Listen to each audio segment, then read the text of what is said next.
Welcome back to the Nothing But Sports podcast. Hope you enjoyed the last episode. It's our second one of the week. Today we are going to be previewing the divisional round of the NFL playoffs and the national championship, along with our question of the day, which will be what classifies as a Cinderella in college football. We ask you to please like and subscribe if you find any value in what we're saying. And please comment. Let us know your thoughts on the Cinderella story. What do we think is a Cinderella story? Do we think there's one in college football this year? And we will move into the previews of some of these games. We have the Bills and Broncos Saturday 4:30 on CBS. And first thought is the Broncos are the number 1 seed for a reason. The reason they're playing the number 6 seed. Their defense is elite. They're number 2 in rush defense, number 7 in pass defense, second and third down, number 1 in sack percentage. But you go to the other side, Bills have top 2 pass defense, or the number 2 pass defense. Bo Nix, when he plays a top 10 pass defense, has only 56% completion percentage, 4 touchdowns in his 4 games against those top 10 pass defenses. Now, where I think the Broncos will have success is in the run. The Bills are in the number 28 rush defense. I believe the Jags were 15th, in rush offense, and they had over 150 yards against the Bills. So I think the Broncos, if they are able to find a way to run the ball, they will have success against this Bills defense. The common opponent is the Jags. If you remember, it ended up being a 14-point game for the Broncos against the Jags. The Jags won that. And the main difference is the Broncos turned the ball over too much in that game. The Bills did not. I think they only turned the ball over once, and they won the turnover battle. And so, the Broncos played the Jags not that long ago. For Denver, penalties have also been a really crucial thing for them. They've taken some of the most penalties in the league, most penalty yards. And they've had at least 6 penalties in 3 of their losses this year. And you look at this game, and this kind of feels like the year of Josh. I think I can speak for all of us on this podcast. We are all super worried about this game going into it against the Jags. And it's like, I think if they can beat the Jags, they will have a chance in these playoffs. I think the difference is the quarterbacks in this game.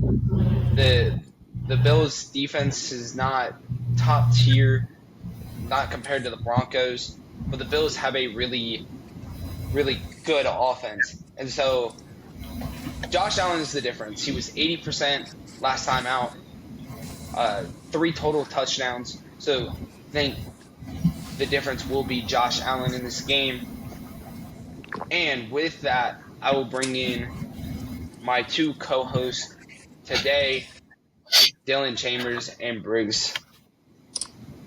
Briggs, what do you think are going to be the critical factors in this game, and who do you got and why? So, in 3 of Denver's losses this year, they've just been cooked in the secondary. Indiana threw for 316 against them in week 2. LA threw for 300 against them in week 3. And Jacksonville, when they beat them, threw for 279. And so one of the big things, I think, if Buffalo is going to come out of Mile High with a huge statement win, I think Josh Allen is going to need to throw for that 275, 300 range. But also, he's going to need to use his legs to extend plays. We've seen him do that throughout the course of this season, but it's going to be like the broken plays. And Chicago has lived and died on this so far, and especially in that Green Bay game. But I think Buffalo is going to need to not rely on them. They don't want that to be like their first line of offense. But when things don't go right immediately, I think Josh Allen needs to stay poised, stay kind of in, and get out of the pocket when things break down. You talked about the Broncos defense having the highest sack percentage. He needs to stay off the ground and I said this before, he get out of the pocket, extend plays, and get downfield.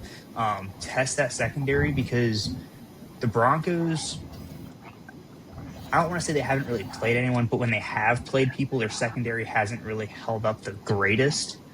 And so in a high pressure situation, are we going to see it fracture? Are we going to see it break? And I think that's one of the big things for Denver. Keep that secondary intact, bend, don't break, and limit the big chunk plays. For Denver, you mentioned this, running the ball and controlling the tempo of the game. Keep Josh Allen off the field. If he's off the field, they theoretically can't score. We saw that with Houston last week. Houston did score without C.J. Stroud on the field, unfortunately. But avoid falling behind schedule, too. If you fall behind the sticks and get into obvious passing downs, third and long and whatnot, then you're going to allow that Bills pass defense to really thrive, and you're going to see the Broncos' third down percentage end up being 3-13, 3-9 again.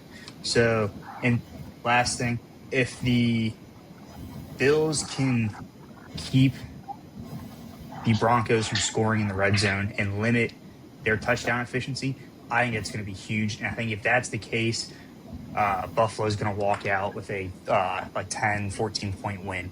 So I've got the Bills going, and ultimately, I think they're going to go far. I think they've got a little bit of momentum right now, but give me the Bills over the Broncos in Mile High.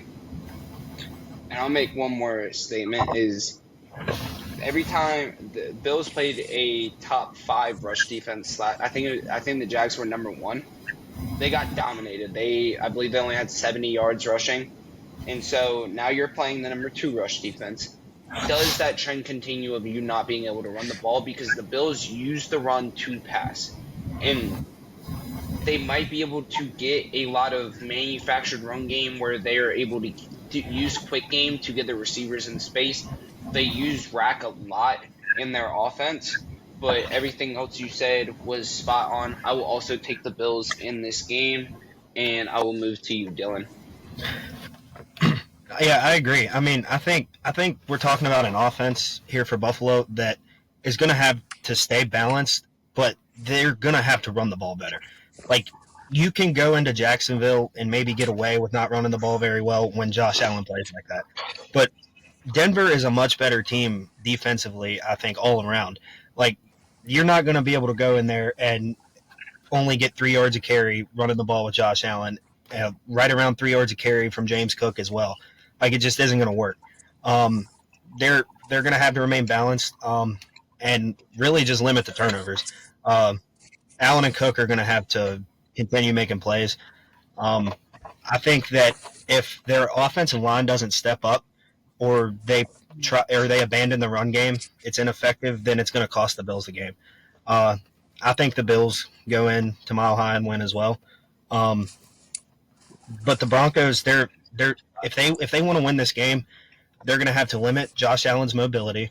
They're going to have to limit James Cook the way the Jaguars did, and their defensive line is going to have to be dominant the whole game. So this is a question for both of you.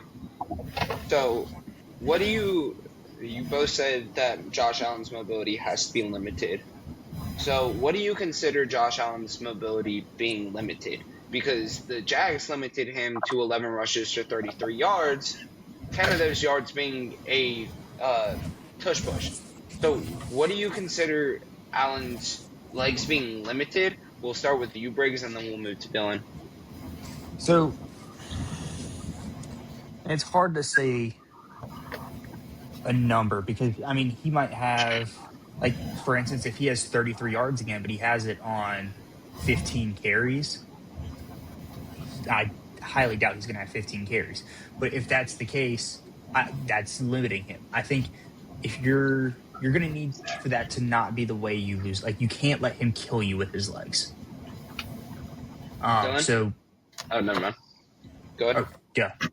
No, I agree. But see, the thing about Denver's defense is it's kind of designed to bait quarterbacks into making dumb throws and stepping up into the pocket. So Josh Allen is gonna. I mean, he's gonna have to get out and run. But if they can force Josh Allen to step up into the pocket, that's how they're gonna limit him. Yeah, a number is hard to think of right offhand, but they got to contain him. They got to keep him within the box. Like, don't let him get outside. That's really the key to limiting Josh Allen, I think, in this game. If you're Denver. So now, I have a question for y'all. We keep hearing about how good these defenses are. What are the chances that we see a shootout? I'll take this. I don't. It's kind of hard to tell because I think we had 6 games this past weekend, and 4 of them the score ended up spiking in the fourth quarter. Even 5 of them, I believe, or no, 4 of them. But the score spiked in the fourth quarter. Where that Texans Steelers game, you were worried about the over, but the teams had only scored 13 points the first 3 quarters, and then you just had an explosion in scoring. It wasn't even so.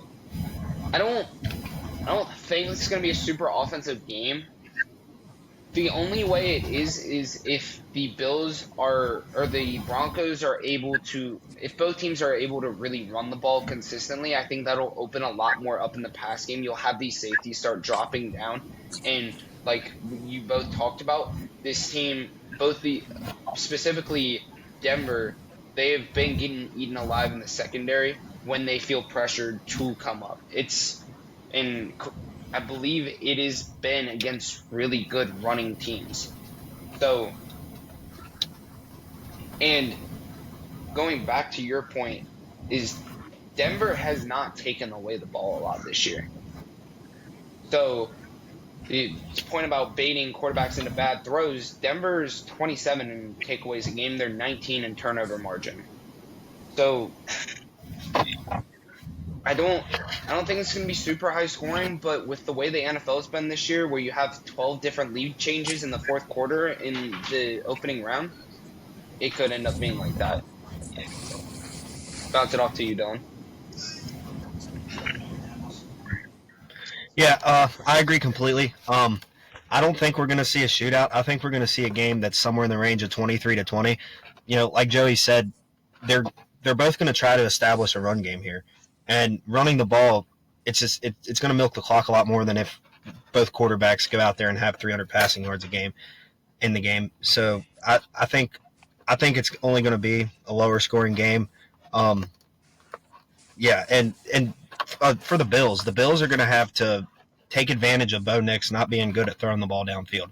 If they can stop the run, they're going to have to turn to the pass, and I think that's where Buffalo can win this game, is if they can stop the run.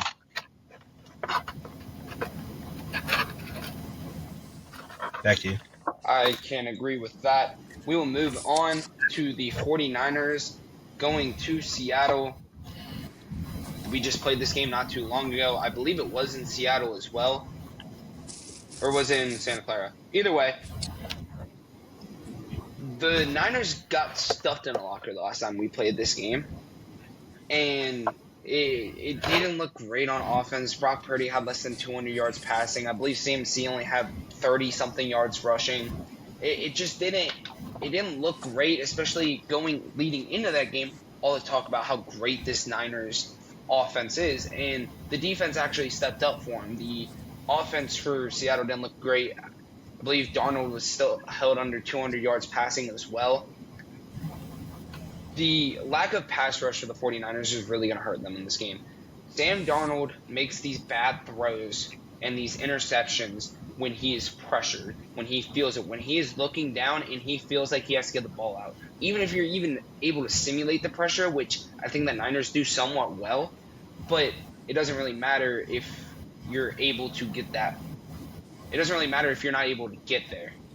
So I think the lack of a pass rush is really going to hurt them. 49ers are last in sack percentage. I think takeaways are going to be a huge stat in this game. I think because I believe the Niners had 2 turnovers against the Eagles last week. They still ended up winning. I don't know if you're going to be able to do that because Seattle's been incredibly good at taking the ball away and then making you pay for it, whether it's with Jason Myers or they get a big run.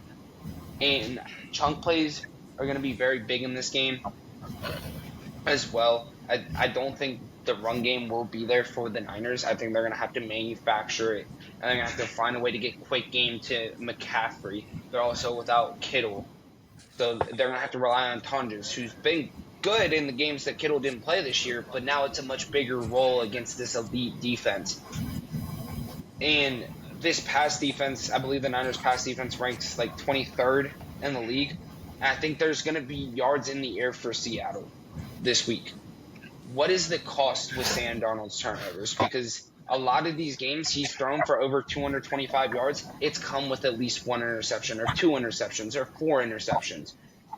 So I think this is a very large hill to climb. I don't think that they'll be able to score enough, and I think the Niners will be able to score enough. I think Seattle will be able to string some together, even with the lack of offensive explosiveness that they've had problems with this year. And so I will take Seattle. I think it's going to be a low-scoring, tight game all the way. It's going to be very similar to the game that was played in Week 18. We'll move to Briggs. So both times these two teams played in the regular season, the road team won. And both times that road team put up 360 total yards of offense. While I don't particularly think that's going to be the case this time, numbers are numbers. In the first game, or in both games, third down efficiency was huge. The first game, which the Niners won, they were 7 of 14 on third down, and Seattle was 3 of 10. Completely flipped in that second game. Seattle was 6 of 13, and the Niners were 2 of 9. And then one of the things that I think is going to be huge for Seattle if they're going to come out and win this game is Seattle's strength in the secondary. They have 174 yards per game given up through the air in the last 6 weeks. And it's 117 if you take out that game against LA, who's the number one passing offense in the NFL. And Stafford threw for like 450 against them, which a little bit of an outlier there. But they also have 18 picks, which is good for fifth in the league. And so one of the big things, if Seattle wants to come out of Lemon Field with a win, they're going to need to control the time of possession and do that through running the ball and wearing down this very injury-riddled defense. The entire Niners team is just banged up as a whole, but if you can just kind of break their spirit early on, I think it's not going to be too much of a contest. The third down efficiency, as I just mentioned, is going to be absolutely huge. If you can keep your offense on the field and continue to sustain these long drives and, again, just wear down the defense, make them just not want to play anymore. And then lastly, the Seahawks have to get JSN involved. When he's been involved and he's been huge in these games, they've been unstoppable. And you pair that with their secondary and their defense that has looked good and the 12th man there in Seattle, I think Seattle could put an absolute ass whooping down. Now, on the flip side, if you're the 49ers and you want to come in with an upset, I think you got to get McCaffrey going early. Whether that's receiving yards or rushing yards, you don't have Kittle. And so how you get him going is going to be very interesting to me because I feel like the Seattle defense is going to be able to really hone in on McCaffrey and kind of take away whether it is receiving or rushing. They're going to know, hey, the ball is likely going to him. You can do whatever you need to do, but you know that they're going to ball hawk to him immediately. And then they got to keep Purdy off the ground. I think if he gets sacked 3 or 4 times and they start getting behind the chains, and it becomes repetitive, just punt, it's going to get out of hand quickly. Dylan? Yeah, I agree. I think honestly, like you said, numbers are numbers. The third down efficiency is going to be huge in this game. But for Seattle, like you said, they're going to have to get JSN involved, but they can't let it get too one-sided. They're going to have to sustain these long drives. They're going to have to run the ball well with Charbonnet and Kenneth Walker. And honestly, they're going to have to protect Sam Darnold. Like Joey was saying, we're talking about a quarterback that when he's under pressure, he's going to throw an interception, right? Like you've seen it all year, or 4. We've seen it all year. I think if you're the 49ers, you've got to try to get pressure to Sam Darnold. And like I said about Miami in our last episode, you got to get pressure to the quarterback without selling out. Like you can't send 7 guys at him and expect Jackson Smith and Jigba not to torch you the whole game.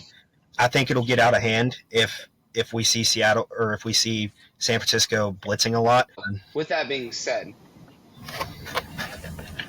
how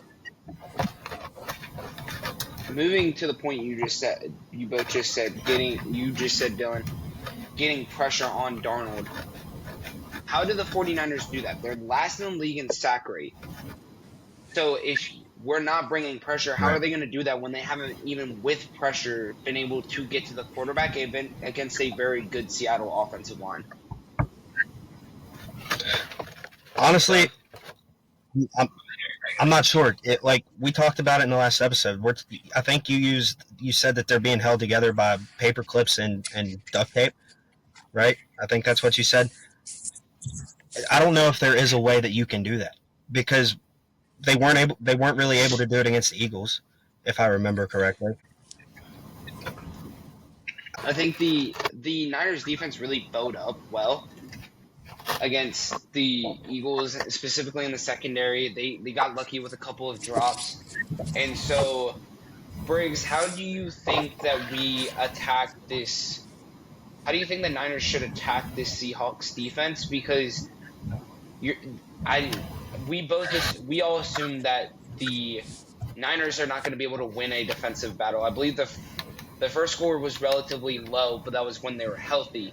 So how are the Niners going to be able to attack the Seattle defense, assuming that they have to win this game in a more of a shootout type contest? I think you're going to have to see Purdy getting the ball out on time. He can't be holding on to it for 3 or 4 seconds. It's got to be bang, bang, go. And a lot of these short screens and swing plays, and try and build momentum early.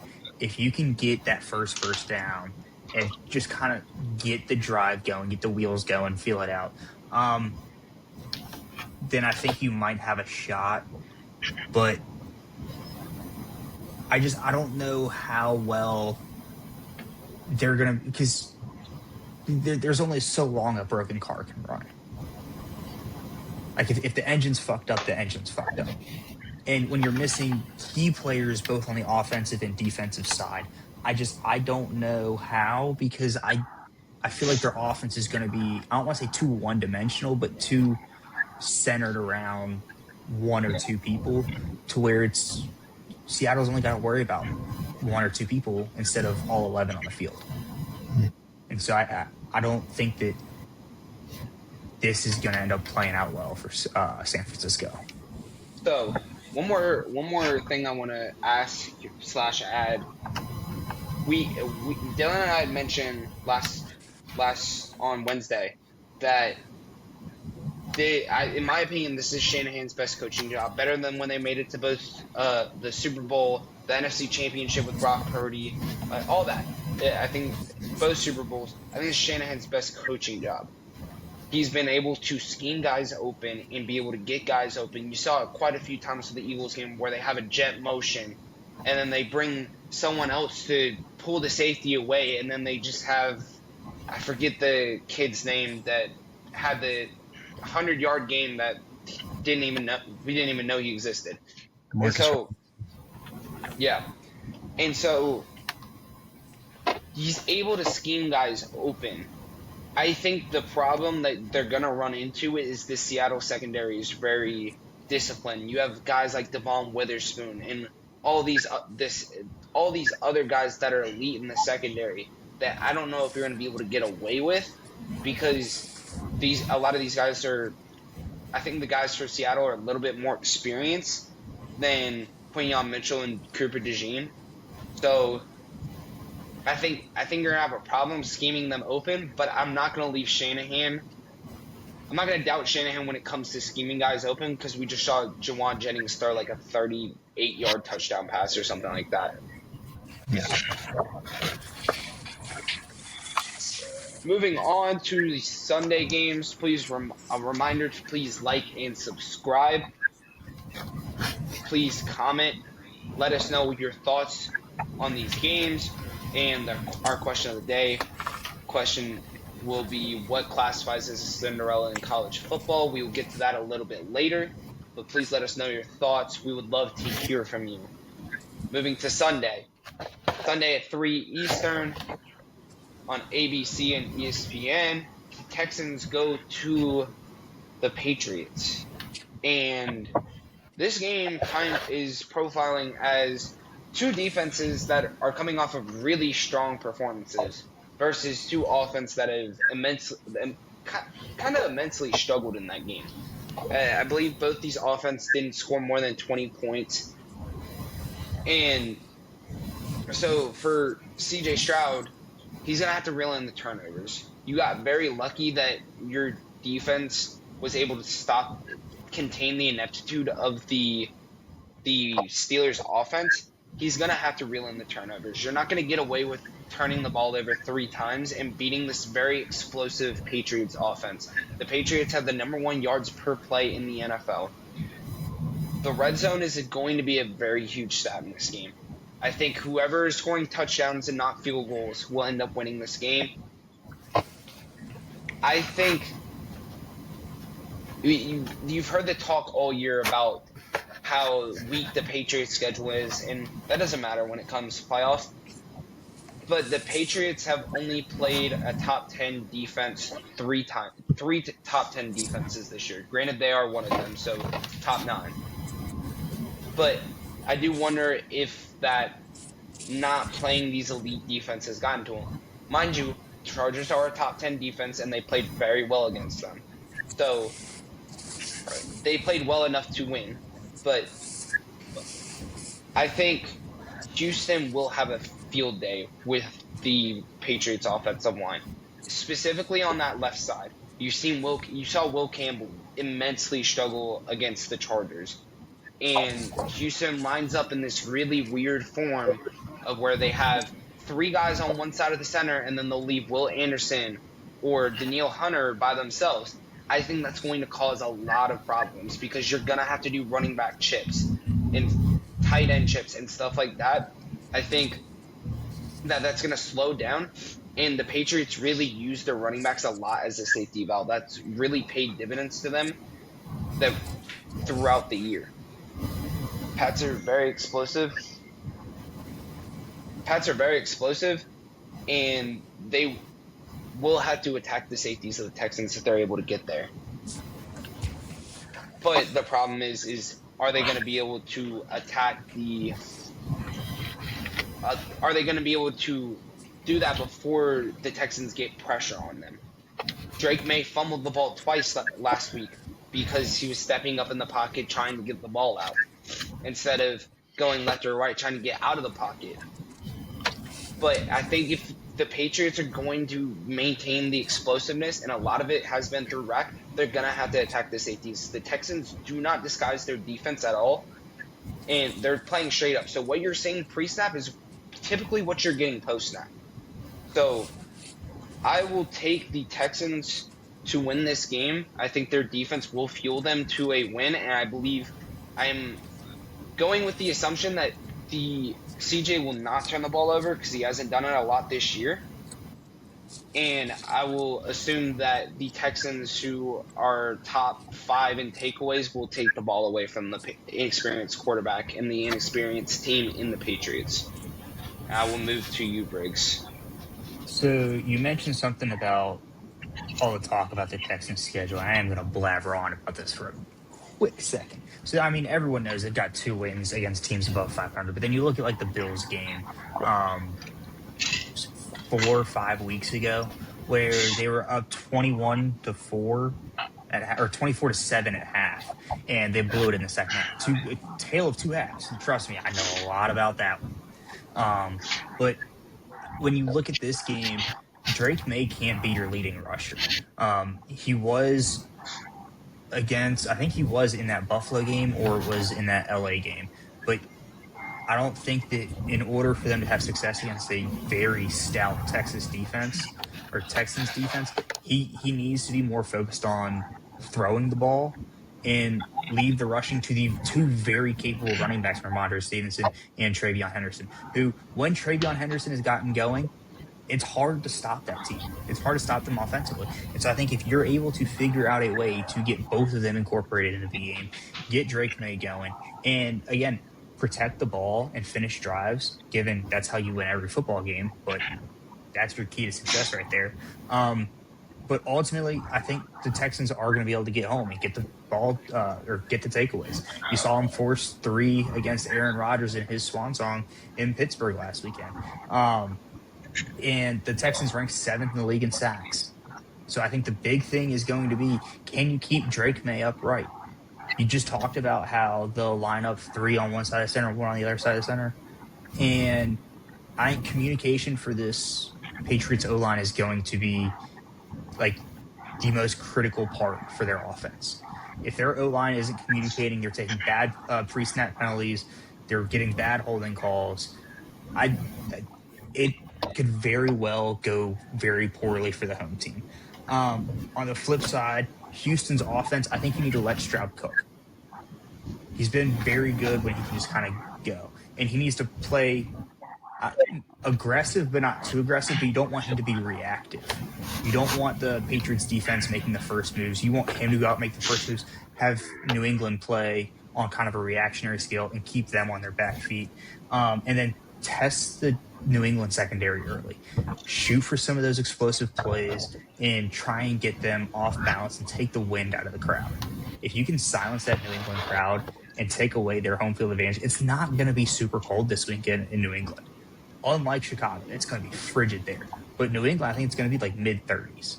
So very playable, especially for an indoor team in Texas.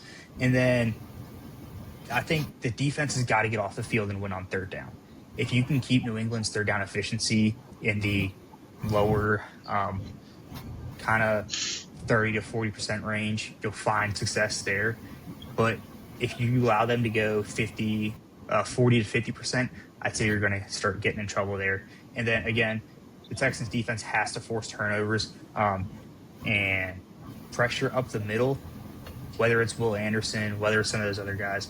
I think they have to get home and get Drake May, as young as he is, to panic and start making poor decisions with the football. I will push back on that real quick. I think, they're lining up with the 3 outside. I think they are going to attack these rookie tackles.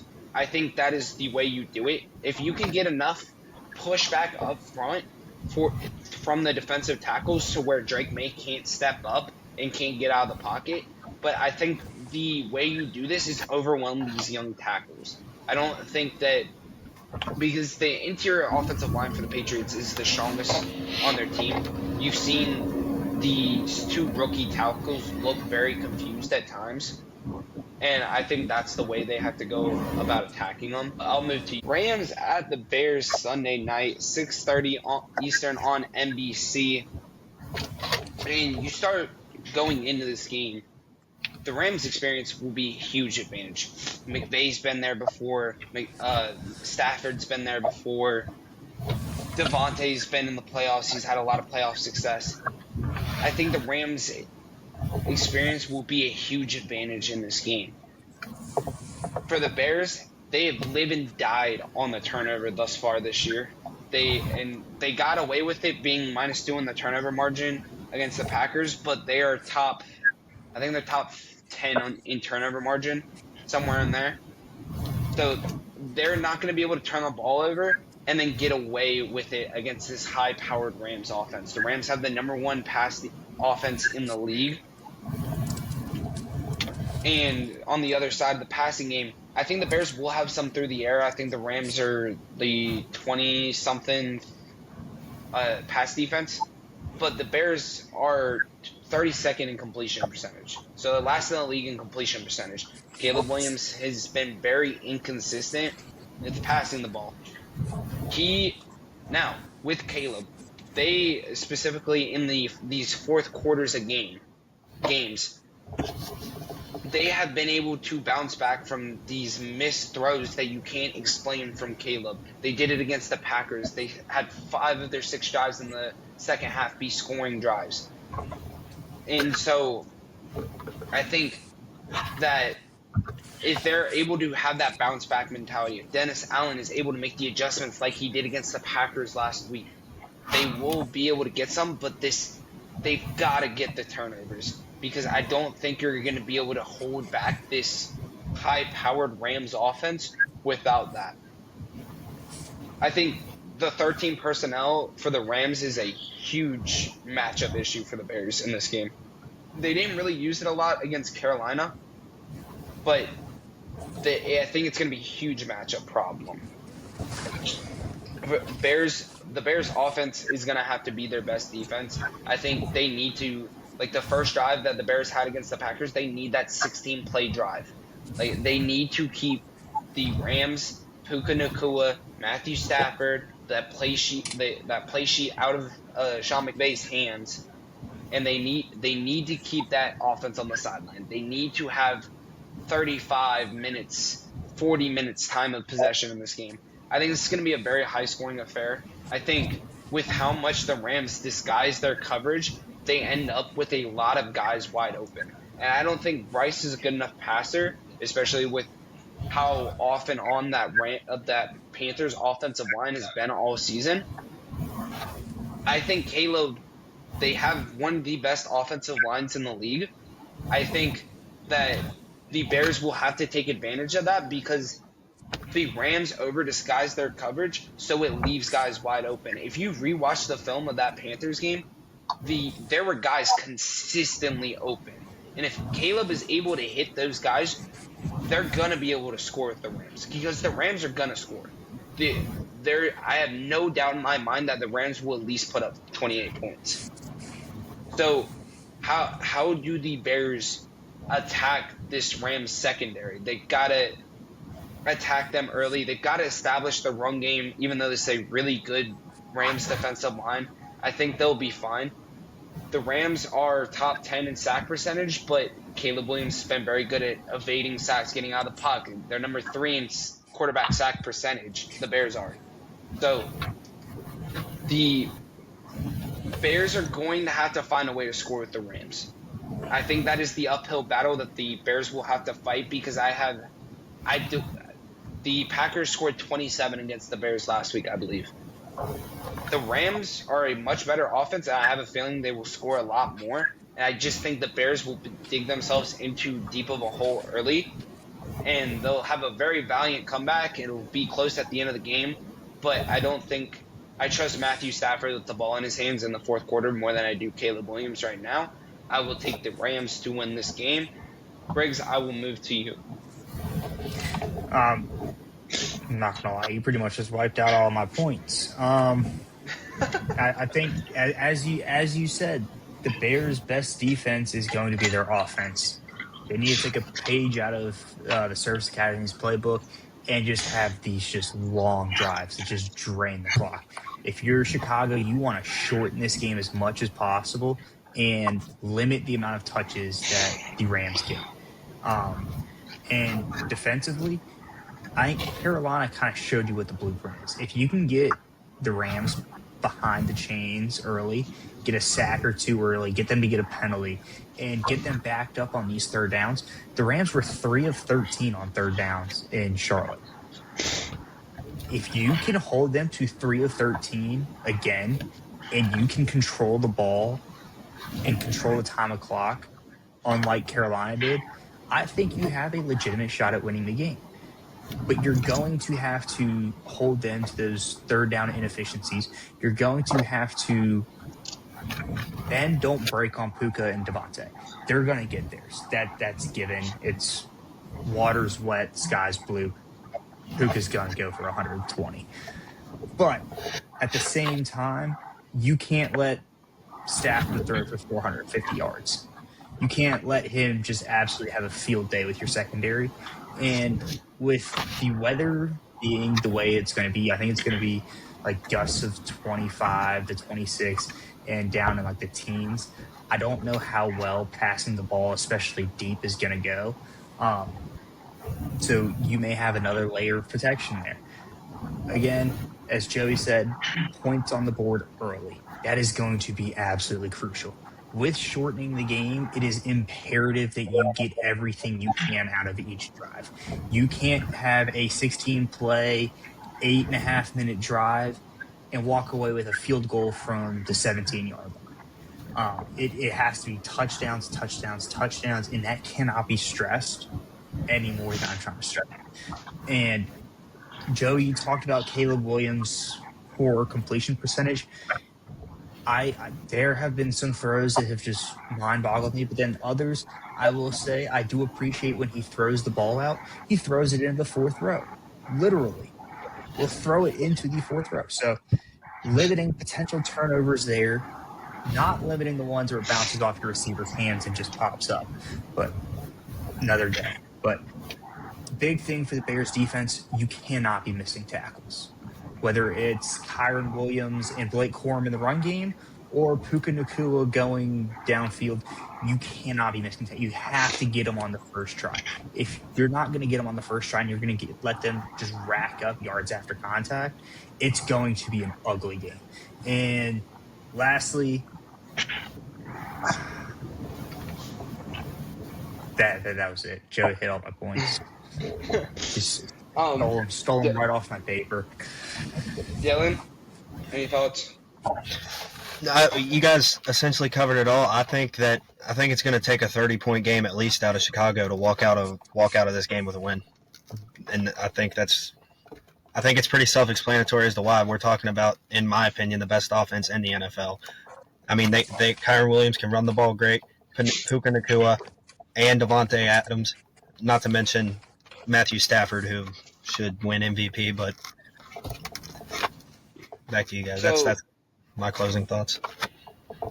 So I think the lockstep will be red zone. Bears were really bad in the red zone last week. Red zone's been a problem for them all year. The Rams' defense has been relatively good in the red zone. The Rams' offense has been really good in the red zone. The Bears' defense, not so much. I think, with that being said, if these teams are able to get a stop, specifically the Bears in the red zone, how tempted are teams going to be to go for it, considering we have gusts up to 30 miles per hour in this game? The Rams don't play in cold weather consistently like that. It's going to be a high of 20 degrees, and I believe it'll be about 20 degrees at the time of playing. So what do you think is going to be how much of an advantage do you think that gives the Bears, being cold, being windy like it is in Chicago, where the Bears are used to playing in that, versus the Rams, who are 5-4 away from home and are playing in LA?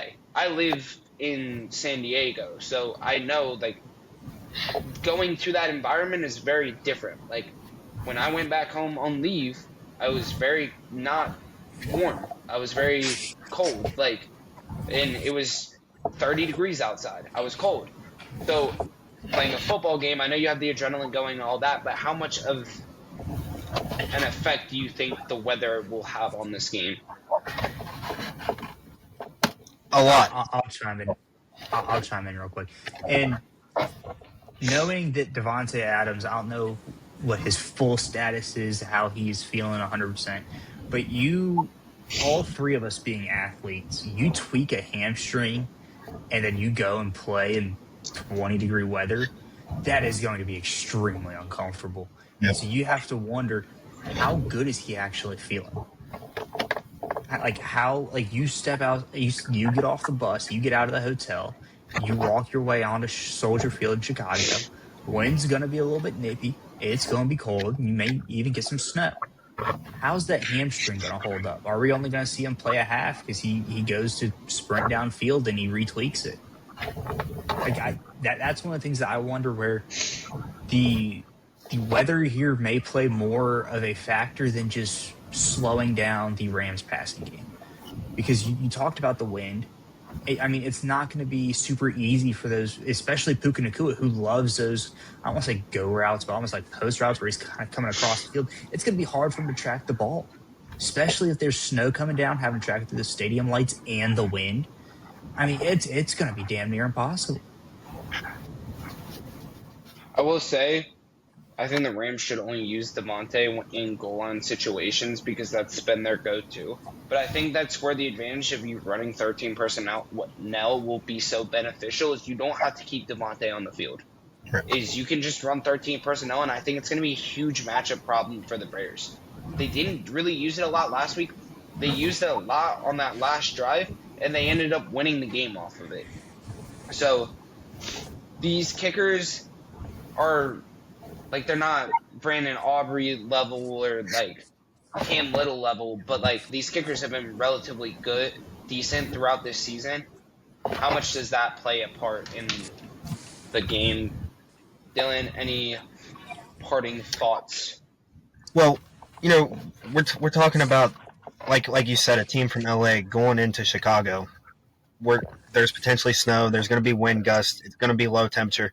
You're not going to see very many field goals at all in this game, and really the only kicking you're probably going to see in this game is going to be punts if they're backed up, or just short field goals, like if it's an end of the game situation.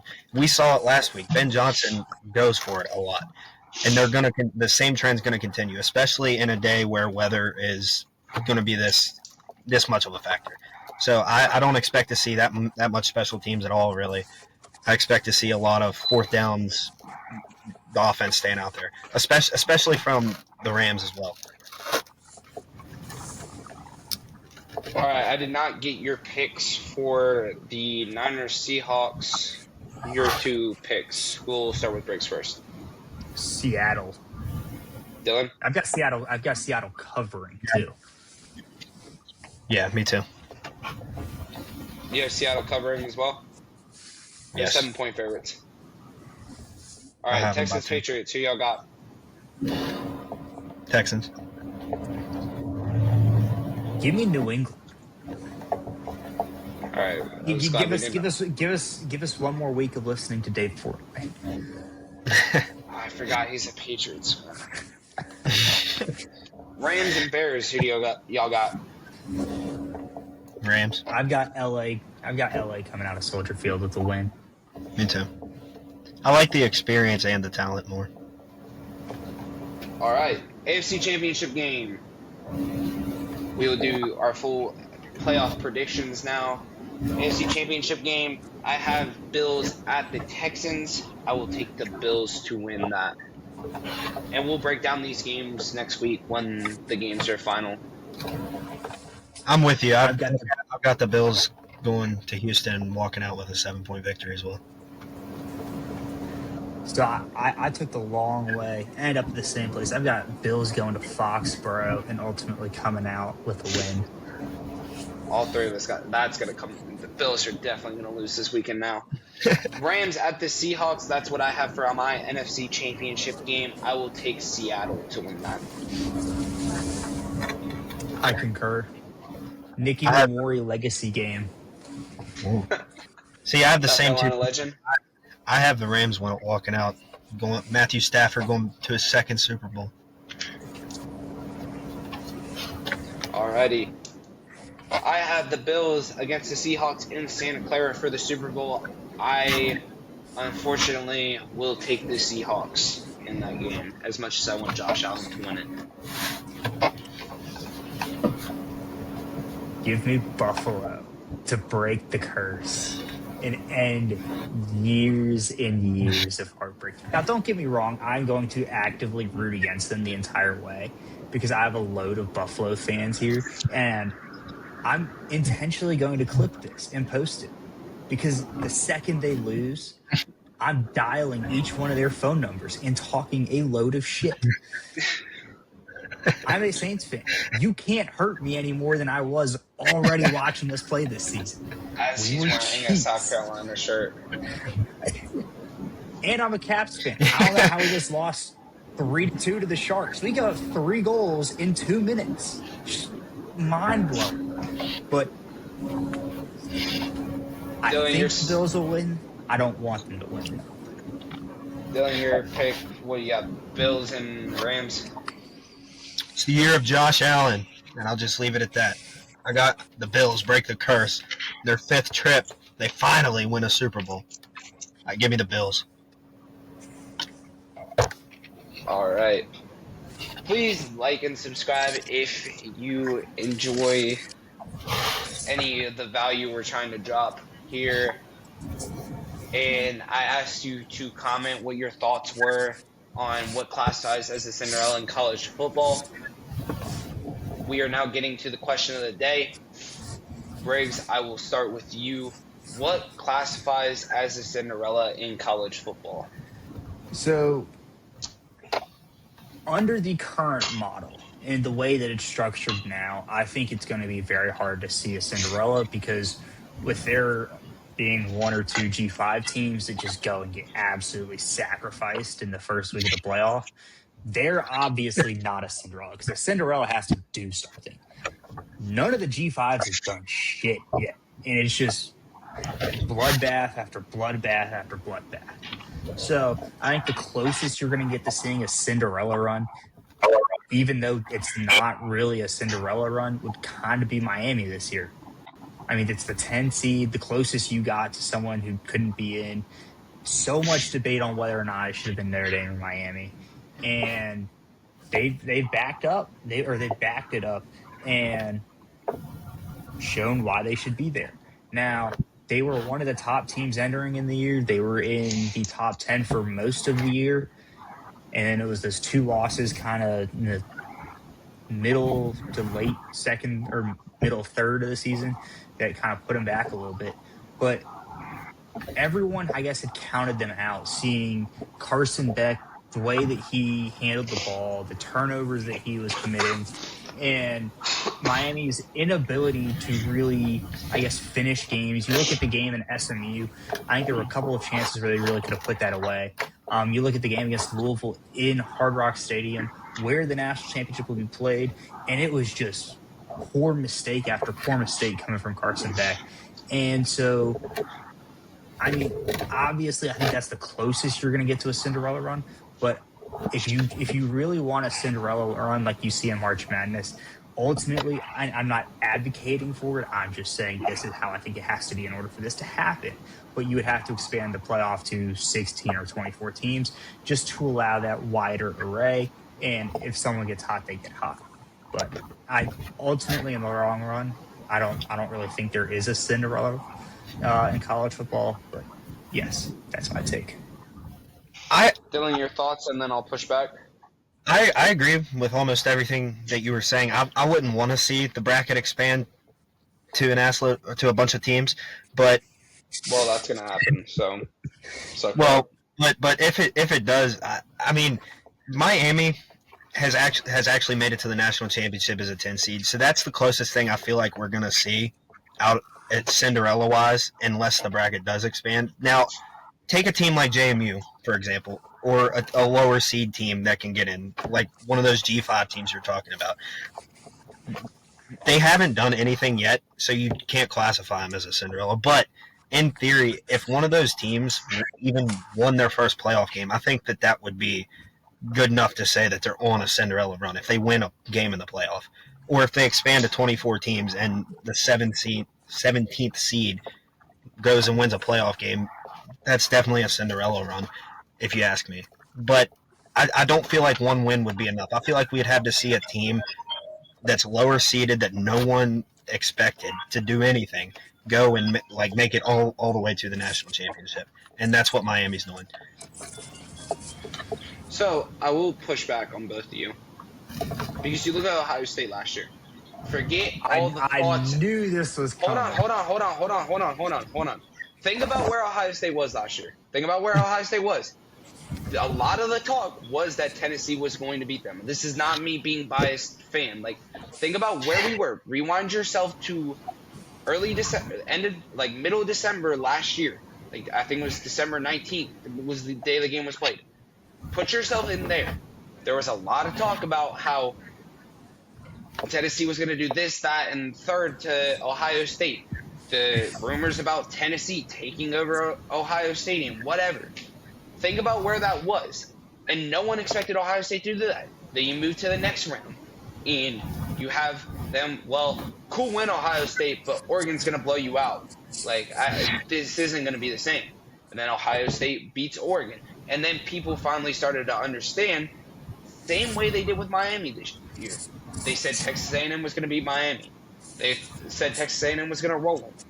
Miami kind of controlled that game, especially on the line of scrimmage. Then you move to the Ohio State game.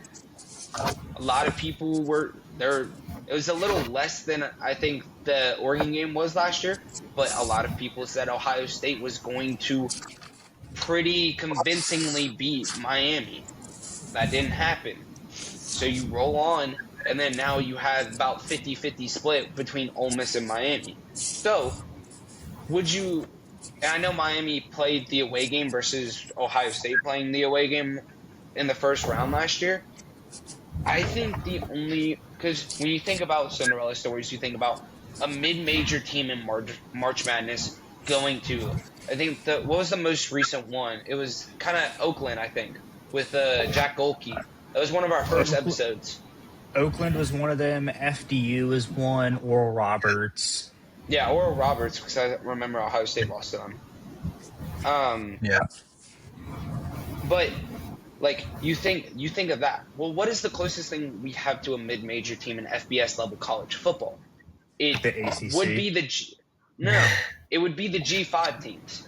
In FBS level college football, because they don't play the same sport. It's the same way in college basketball. You play the same sport. You don't play the same game. It's a very different style of play. So when you look at that, I think and that will never happen. So if you want to consider a Cinderella run, you could argue Indiana because they don't have the traditional model of building a team to go to the national championship, but the sport is also very rapidly changing, which we'll get into sometime next week or the week after. But you could argue it's Miami, them being a 10 seed. But I just don't think there's a Cinderella because when you think of the traditional sense of a Cinderella, like in professional sports, there's no such thing as a Cinderella. Like there's no such thing as a Cinderella in the NFL playoffs. Right. There's no such thing as a Cinderella in the NHL playoffs, in the NBA playoffs.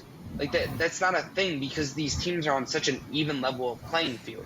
The difference is in football, gravity takes a lot more of an effect. And the variance can get smashed a lot more in a football game than it can in a basketball game. Because sometimes you can just get hot from three, kind of like Oakland did against Kentucky.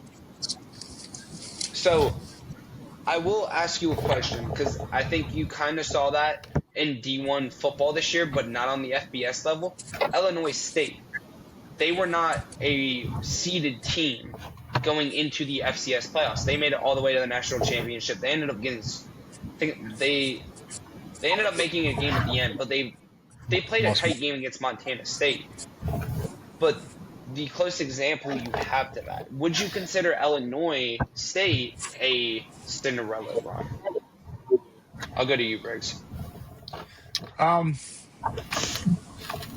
Yes. I mean, it's probably the closest you can get in college football, just because it was a team who came out of the blue. No one thought Oral Roberts was going to make it as far as they did. No one thought that FDU was going to make it as far as they did. No one thought that UMBC was going to beat UVA, although they lost in the next round. Like, a lot of these teams, it's like a Cinderella run, I guess, has an air of magic to it. Like, it's like the feeling of, like, we probably shouldn't be here, but why not us? And so you look at Illinois State, and I think that's one of the ways you can characterize it. They may not should have been, or they could or could not, or should not, or should or should not have been there. But they played on the mentality of why not us? They made it all the way to the championship.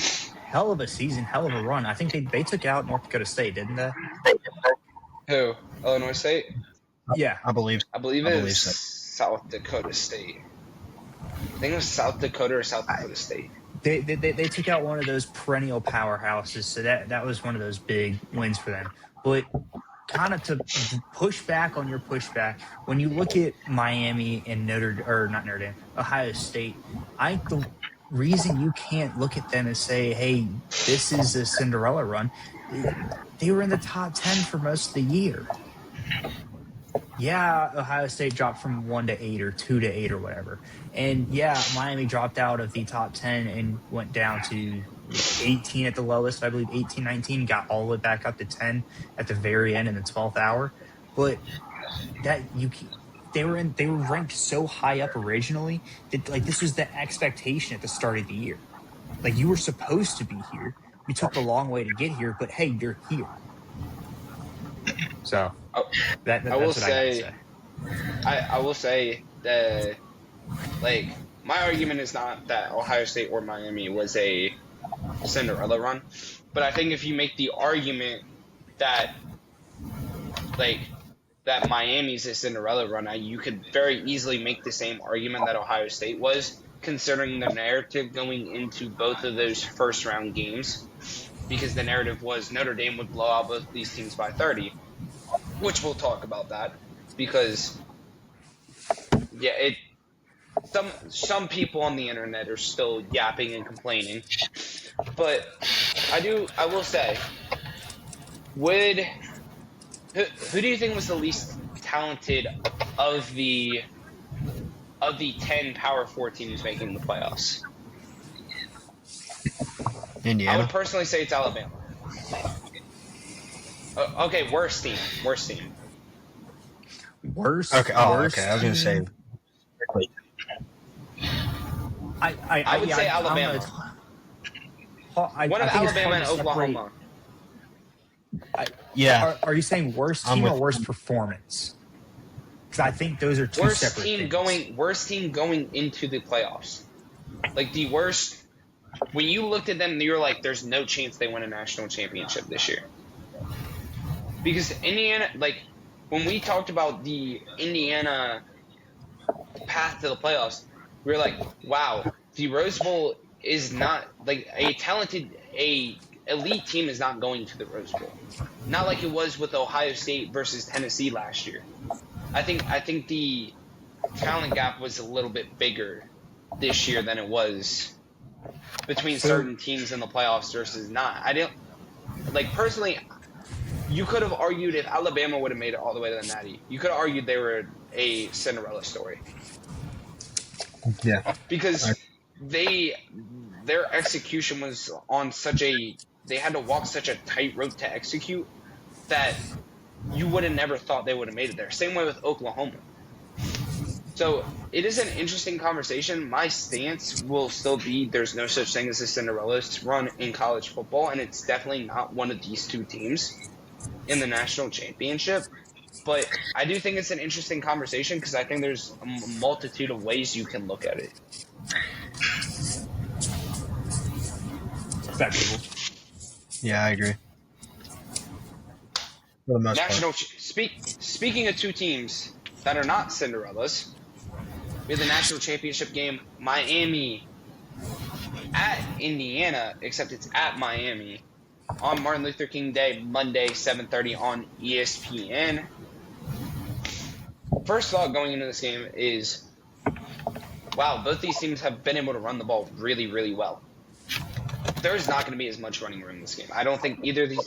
First, I will say this. I've seen way too many comparisons between Indiana and 2019 LSU. Indiana is not that.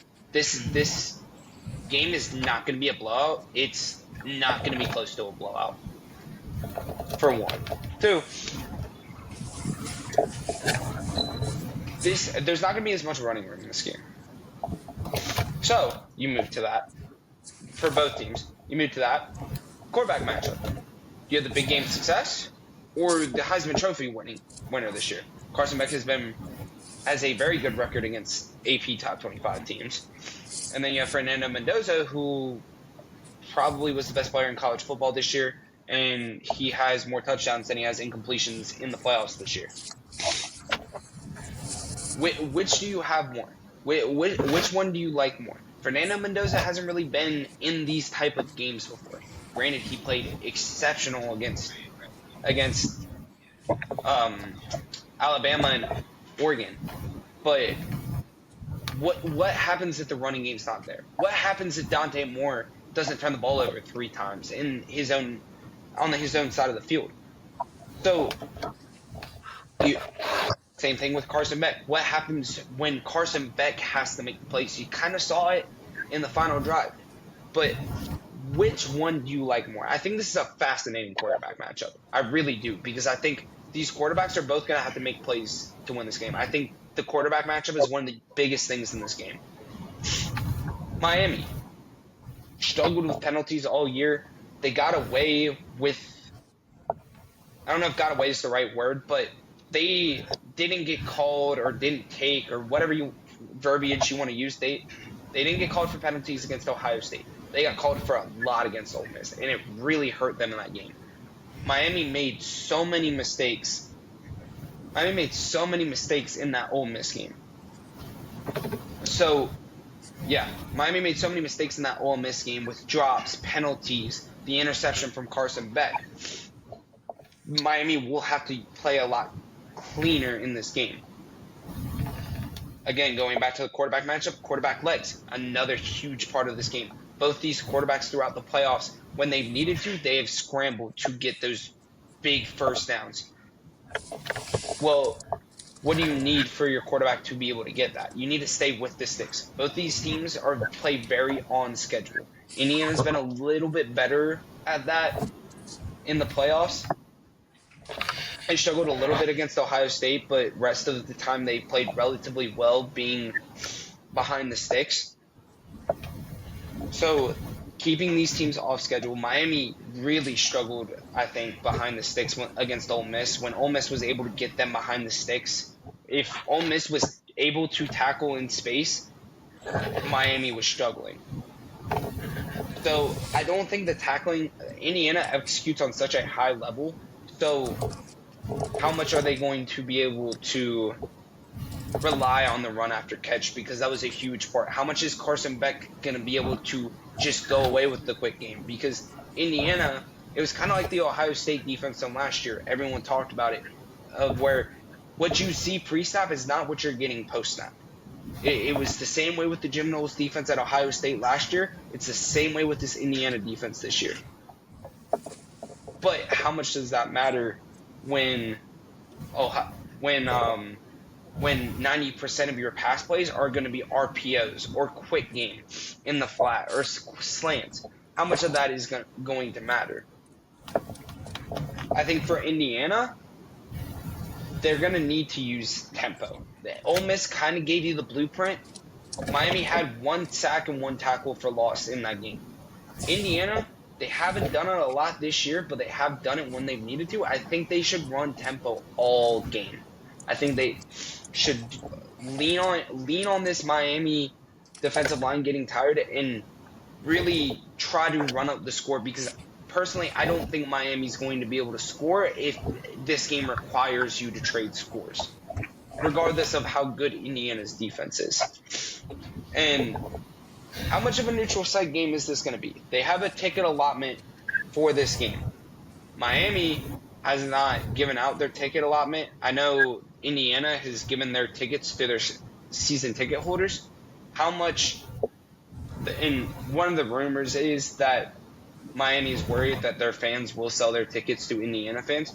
But you saw, I think it was the Peach Bowl. That game was like 90% Indiana fans. Is it similar for Miami? Do Miami fans end up selling their tickets and giving it to Indiana fans? What does it look like for fan-wise in this game? So I'll move to you, Briggs. Your overall thoughts on this game? Real quickly, I think Ole Miss really showed us the blueprint to neutralizing Ruben Bain and the rest of that Canes D-line. And it's just, you have to move lightning fast and use so much tempo on offense. I think that's something Indiana's capable of. And my other big thing is, can Indiana force Carson Beck to make those poor turnovers? He has been very, very up and down, and especially in those losses. And Indiana's a team that will make you pay for turnovers. So I think if Indiana can get a pick or two and a fumble recovery, it's going to be a 2 or 3 score game. I don't think the Canes defense is going to be able to stop them. I agree. I think between the two of you covered everything that I had. I mean, there's not really much here to talk about for me. Alrighty, we'll move to best bets. For best bets, I have James Cook over 75 and a half, or under 75 and a half rushing yards. Matthew Stafford over 268 yards. Jake Tonges over 35 and a half yards. Drake May over an interception. Miami plus 8.5, and Rams and Bears over 48.5.